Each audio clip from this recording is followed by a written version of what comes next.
అందరికీ నమస్కారం. మా ఛానల్కు స్వాగతం. ప్రపంచంలోని గొప్ప గొప్ప ఆథర్స్ రాసిన పుస్తకాల నుండి ఈ ఆడియో బుక్స్ను తెలుగులో తయారుచేసి మీకు ప్రెజెంట్ చేస్తున్నాము. మీరు ఒక్కసారి వినండి. విన్న తర్వాత అది ఎవరికి పనికి వస్తుందో, అంటే మీ మనవలకు, విద్యార్థులకు, ఉద్యోగులకు లేదా మిమ్మల్ని సలహా అడగటానికి వచ్చిన వాళ్లకు ఈ ఆడియో బుక్ గురించి చెప్పండి. అలాగే షేర్ చేయండి. మా ఈ ప్రయత్నం ఒక్కరికి ఉపయోగపడినా అది మీకు ఒక తృప్తిని ఇస్తుంది. అలాగే మాకు కూడా చాలా సంతోషాన్నిస్తుంది. ధన్యవాదములు. ఇప్పుడు వీడియోలోని విషయం చూద్దాము.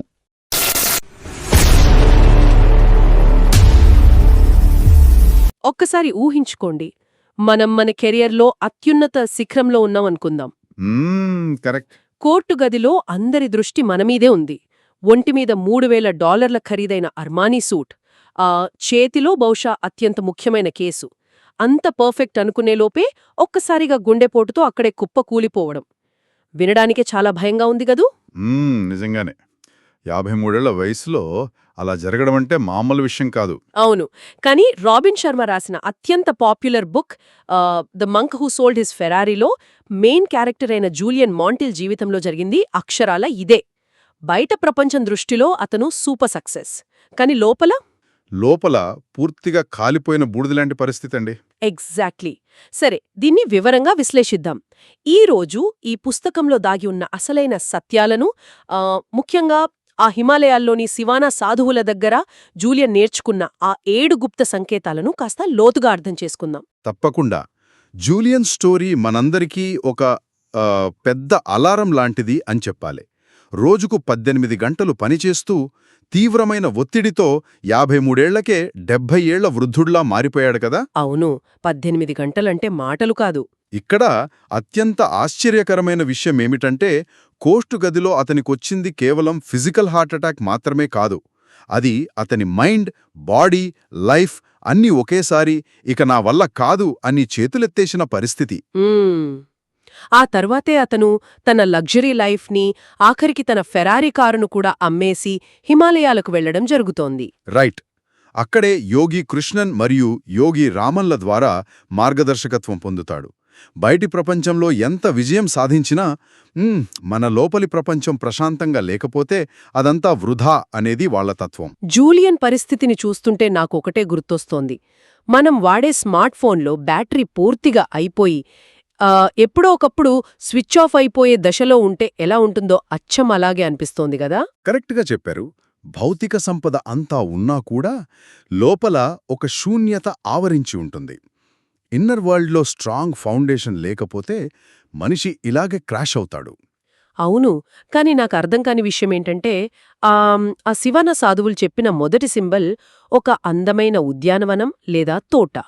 ఇది మన మైండ్కి ప్రతీక అని అంటారు కదా. అవునండి.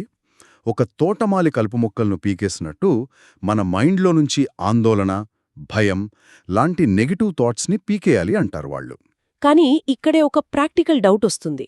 అసలు ఒక్క నెగటివ్ థాట్ కూడా రాకుండా మైండ్ని కంట్రోల్ చేయడం ఈ కాలంలో, ఇన్ని నోటిఫికేషన్స్, హడావిడి మధ్య సాధ్యమేనా? ఇది ఒక ముఖ్యమైన ప్రశ్నను లేవనెత్తుతుంది. ఎందుకంటే నెగటివ్ థాట్స్ రాకుండా ఆపడమనేది దాదాపు అసాధ్యం. అంటే మనమెప్పుడూ భయపడుతూనే ఉండాలా? అదేంటంటే మన బ్రెయిన్ పాజిటివ్ విషయాల కంటే నెగటివ్ విషయాలకే త్వరగా రియాక్ట్ అవుతుంది. కాని ఇక్కడ శివానా సాధువులు చెప్పేది థాట్స్ని ఆపడం గురించి కాదు, వాటికి మనమిచ్చే రెస్పాన్స్ గురించి. ఓ, రెస్పాన్స్ మార్చుకోవాలా? ఎగ్జాక్ట్లీ. ఇక్కడే వాళ్ళు ఆపోజిషన్ థింకింగ్ అనే పద్ధతిని వాడతారు. అంటే ఒక నెగటివ్ ఆలోచన వచ్చిన వెంటనే దాన్ని బలవంతంగా అణిచివేయకుండా దానికి పూర్తి వ్యతిరేకమైన ఒక పాజిటివ్ ఆలోచనతో రీప్లేస్ చేయడం. హాహా, అంటే నాకు ఈ పని చేత కాదు అనే థాట్ వచ్చినప్పుడు నేను దీన్ని సక్సెస్ఫుల్గా పూర్తి చేస్తే ఎలా ఉంటుంది అని ఆలోచించడం లాంటిదా? అక్షరాల అంతే అండి. దీంతోపాటు హార్ట్ ఆఫ్ ద రోజ్ అనే టెక్నిక్ కూడా చెప్తారు కదా. ఒక గులాబీ పువ్వును తదేకంగా చూస్తూ మైండ్ని ఒకే చోట ఫోకస్ చేయడం, ఇదొక వ్యాయామం లాంటిది. వావ్, ఇవి చాలా బావుంది. అయితే మైండ్ని ఎలా కంట్రోల్ చేయాలో తెలిసింది, కానీ ఒక లక్ష్యం లేకపోతే ఆ కంట్రోల్ ఉన్న వేస్ట్ కదా. ఇక్కడే విషయం మరింత ఆసక్తికరంగా మారుతుంది. అవును. ఆ కథలో తోట మధ్యలో ఉన్న ఎత్తైన లైట్ హౌస్ ప్రస్తావన వస్తుంది కదా. అది మన జీవిత లక్ష్యానికి, అంటే పర్పస్కి సింబల్. రైట్. కానీ అసలు ఆ పర్పస్ లేకపోతే బ్రెయిన్ ఎందుకంత కన్ఫ్యూజ్ అవుతుంది అంటారు? అందుకనే ఒక లైట్ హౌస్ లేకపోతే సముద్రంలో పడవ ఎటు వెళ్తుందో తెలియక ఎలా దారి తప్పుతుందో మన లైఫ్ కూడా అంతే. యోగిరామన్ ఇక్కడ విలువిద్యా ఉదాహరణ చెప్తారు, గుర్తుందా? ఆ కళ్లకు గంతలు కట్టుకునే బాణం వేయడం గురించే కదా. కరెక్ట్. ఎంత గొప్ప విలుకాడైనా సరే కళ్లగ్గంతలు కట్టి గురిచూసి కొట్టమంటే కొట్టలేడు కదా. జీవితంలో స్పష్టమైన లక్ష్యం లేకపోతే విజయం సాధ్యం కాదు అని చెప్పడమే వాళ్ళ ఉద్దేశం. అంటే స్పష్టమైన టార్గెట్ ఉండాలి. సరే, లక్ష్యం నిర్దేశించుకున్నాం అనుకుందాం. ఆ తర్వాత ఆ లైట్ హౌస్ తలుపులు తెరుచుకుని సడన్గా ఒక 9 అడుగుల 900 పౌండ్ల జపనీస్ సుమో రెజ్లర్ బయటకు వస్తాడు. ఈ ఇమేజ్ వినడానికి కొంచెం విచిత్రంగా, ఫన్నీగా అనిపిస్తుంది కదూ? అవును, చాలా విచిత్రంగా ఉంది. ఈ సుమో రెజ్లర్ కైజెన్కి, అంటే నిరంతర ఆత్మవికాసానికి సింబల్ అని అంటారు. కానీ రోజూ ఎదుగుతూనే ఉండాలి, మన కంఫర్ట్ జోన్ దాటి పుష్ చేస్తూనే ఉండాలి అంటే చాలా ఎగ్జాస్టింగ్గా అనిపించదా? చూడటానికి అలా అనిపిస్తుంది కానీ కంఫర్ట్ జోన్లోనే ఉండిపోవడం ఇంకా ఎక్కువ ఎగ్జాస్టింగ్ అండి. కైజన్ అంటే రేపటికల్లా ప్రపంచాన్ని మార్చేయడం కాదు, రోజుకు కేవలం కొంచెం ఇంప్రూవ్ అవ్వడం.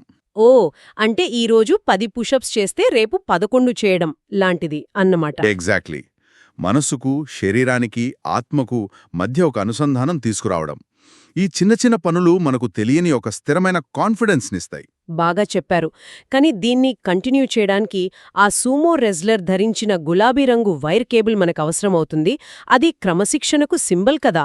సంకల్ప బలమనేది మన శరీరంలోని కండరం లాంటిది అని నా ఫీలింగ్. 100% అండి.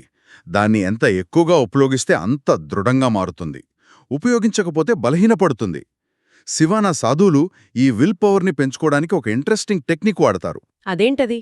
మౌనవ్రతం. అంటే ఒక రోజంతా లేదా కనీసం కొన్ని గంటల పాటు మాట్లాడకుండా ఉండటం, అలాగే పాజిటివ్ మంత్రాలను జపించడం. ఇవన్నీ మన సంకల్ప బలాన్ని అద్భుతంగా పెంచుతాయి. సన్నని తీగలు కలిసి ఎంత బలమైన కేబుల్గా మారతాయో, ఇలాంటి చిన్న చిన్న పనులు ఒక బలమైన వ్యక్తిత్వాన్ని నిర్మిస్తాయన్నమాట. అవును, కరెక్ట్గా క్యాచ్ చేశారు. సరే, అయితే డిసిప్లిన్ కూడా వచ్చింది.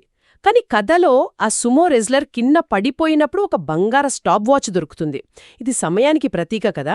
అవును, సమయం అనేది ఎప్పటికీ తిరిగి తీసుకురాలేని ఒకే ఒక వనరు. యోగి రామన్ ఇక్కడ ప్రాచీన రూల్ ఆఫ్ 20 గురించి చెప్తారు. అంటే మనం సాధించే 80% రిజల్ట్స్ మనం పెట్టే 20% టైం నుంచే వస్తాయని. ఆ 20% ఇంపార్టెంట్ అని తెలిసినా మనం చాలా టైం పనికిమాలిన విషయాల్లో వేస్ట్ చేస్తూనే ఉంటాం. బహుశా అందుకే వాళ్ళు డెత్ బెడ్ మెంటాలిటీ గురించి మాట్లాడారేమో. ఖచ్చితంగా అండి. డెత్ బెడ్ మెంటాలిటీ అంటే మనం మరణశయ్య మీద ఉన్నామని ఊహించుకోవడం ద్వారా ఆ లైఫ్లో ఏది ఇంపార్టెంట్, ఏది కాదు అనే ఫిల్టర్ చాలా క్లియర్ అయిపోతుంది. రైట్. అప్పుడు అనవసరమైన పనులకి టైం ఇవ్వం. ఇక ఆ సుమో రెజ్లర్కి స్పృహ తెప్పించడానికి పసుపు గులాబీల సువాసన వాడతారు. ఈ పసుపు గులాబీలు నిస్వార్థ సేవకు సింబల్. కానీ ఇక్కడ నాకొక ప్రశ్న. అడగండి. ఉదయం లేచినప్పటి నుండి పనులు, ఉద్యోగాల వలయంలో చిక్కుకున్న ఒక సగటు మనిషి ఇతరులకు సేవ చేయడానికి సమయం ఎలా కేటాయించగలడు? ఇదసలు సాధ్యమేనా? దీన్ని మనం విస్తృత కోణంలో పరిశీలిస్తే ఆ సాధువులు ఒక చైనీస్ సామెతను గుర్తుచేస్తారు. ఇతరులకు గులాబీలు ఇచ్చే చేతులకెప్పుడూ కొద్దిగా సువాసన అంటిపెట్టుకునే ఉంటుంది అని. అబ్బా, ఎంత గొప్ప మాటండిది. అవును, సేవ అనగానే మనమేదో పెద్ద ఆశ్రమాలు కట్టడం, డబ్బులు దానం చేయడం చెయ్యక్కర్లేదు. రోజువారీ జీవితంలో తోటివారికి చూపే చిన్న చిన్న దయా, కరుణ కూడా గొప్ప మార్పును తెస్తాయి. అంటే మన ప్రవర్తనలో మార్పు రావాలి. ఎగ్జాక్ట్లీ. నేను అనే భావన నుండి మనం అనే భావన వైపు వెళ్లడమే నిజమైన ఎదుగుదల అని వాళ్లు నమ్ముతారు. వావ్! నేను నుండి మనం వైపు వెళ్లడం చాలా అద్భుతంగా ఉంది. ఇక ఆఖరి సింబల్ దగ్గరికి వద్దాం. ఆ సుమో రెజ్లర్ నడిచి వెళ్లే వజ్రాల త్రోవ. ఇది ప్రస్తుత క్షణంలో, అంటే నౌలు జీవించడానికి సూచిక కదా. అవునండి. మనం ఎప్పుడూ భవిష్యత్తు కోసం ఆరాటపడుతూ వర్తమానంలోని చిన్న చిన్న సంతోషాలను కోల్పోతున్నాం. పిల్లల నవ్వులు కావచ్చు, ప్రకృతి సౌందర్యం కావచ్చు. ఇక్కడే పీటర్ మరియు మ్యాజిక్ దారం కథ చెప్తారు. ఆ కథ నాకు గుర్తుంది. ఆ దారాన్ని లాగినప్పుడల్లా జీవితం వేగంగా గడిచిపోయి చివరికి తను ప్రస్తుతాన్ని ఎంతగా కోల్పోయాడో పీటర్ గ్రహిస్తాడు కదా. కరెక్ట్. మనం కూడా ఆ పీటర్ లాగే ఏదో ఒక గమ్యం చేరితేనే హ్యాపీగా ఉంటామని ఎప్పుడు పోస్ట్పోన్ చేస్తూ ఉంటాం కదా. అంటే వీటన్నింటి అసలు అర్థమేమిటి? జీవితంలో గమ్యం ముఖ్యమా, లేక ఈ ప్రయాణం ముఖ్యమా? సంతోషం అనేది మనం చేరుకోవాల్సిన గమ్యం కాదండి, అదొక ప్రయాణం. శివానా సాధువులు విశ్వసించిన నిర్వాణ స్థితి అనేది మరణం తర్వాత ఎప్పుడో వచ్చేది కాదు. మరెక్కడ దొరుకుతుంది ఆ ప్రశాంతత? అది ఈ భూమిపైనే, ఈ క్షణంలోనే మనం అనుభవించే ఒక స్వర్గతుల్యమైన మానసిక స్థితి. వజ్రాల దారిలో ప్రతి వజ్రం మనం ప్రెజెంట్లో ఫీలయ్యే ప్రతి చిన్న మూమెంట్కి సింబల్. నిజంగా చాలా ప్రశాంతతనిచ్చే విషయాలివన్నీ.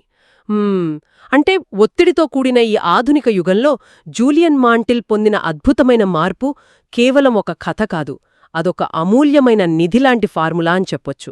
100%. యోగి రామన్ చెప్పిన ఈ 7 సూత్రాలు మనసుని నియంత్రించడం, లక్ష్యాన్ని నిర్దేశించుకోవడం, నిరంతర ఎదుగుదల, క్రమశిక్షణ, సమయపాలన, నిస్వార్థ సేవ మరియు వర్తమానంలో జీవించడం, ఇవన్నీ ఒక అందమైన జీవితానికి ఫార్ములాగా పనిచేస్తాయి. ఎంత చక్కగా క్రోడీకరించారో! ఈ అనంతమైన ప్రయాణం గురించి మాట్లాడుకుంటుంటే నాకొక లోతైన ఆలోచనొస్తోంది. మనమంతా జీవితమంతా ఏదో ఒక గమ్యాన్ని చేరుకోవడానికి పరుగులు తీస్తుంటాం గదా. అవును, ఎప్పుడూ పరుగులి. కాని నిజమైన గమ్యం మనం చేరుకునే ప్రదేశం కాకపోతే, ఆ ప్రయాణంలో మనం ఎలాంటి అద్భుతమైన వ్యక్తిగా రూపాంతరం చెందామో అన్నదే అసలైన గమ్యం అయితే, రిజల్ట్ కంటే ఆ జర్నీయే మనల్ని ఒక బెస్ట్ వర్జన్గా మారుస్తుంటే. నిజంగా చాలా గొప్ప ఆలోచన అండి. ఈ అనంతమైన ప్రయాణంలో పాత గతాన్ని, భవిష్యత్తు భయాలను పక్కన పెట్టి కేవలం ఈ క్షణాన్ని ఆస్వాదించడానికి తీసుకోబోయే ఆ చిన్న అడుగు ఏమిటి? నిదానంగా ఆలోచించండి. మళ్ళీ ఇంకో డీప్ డైవ్లో కలుద్దాం.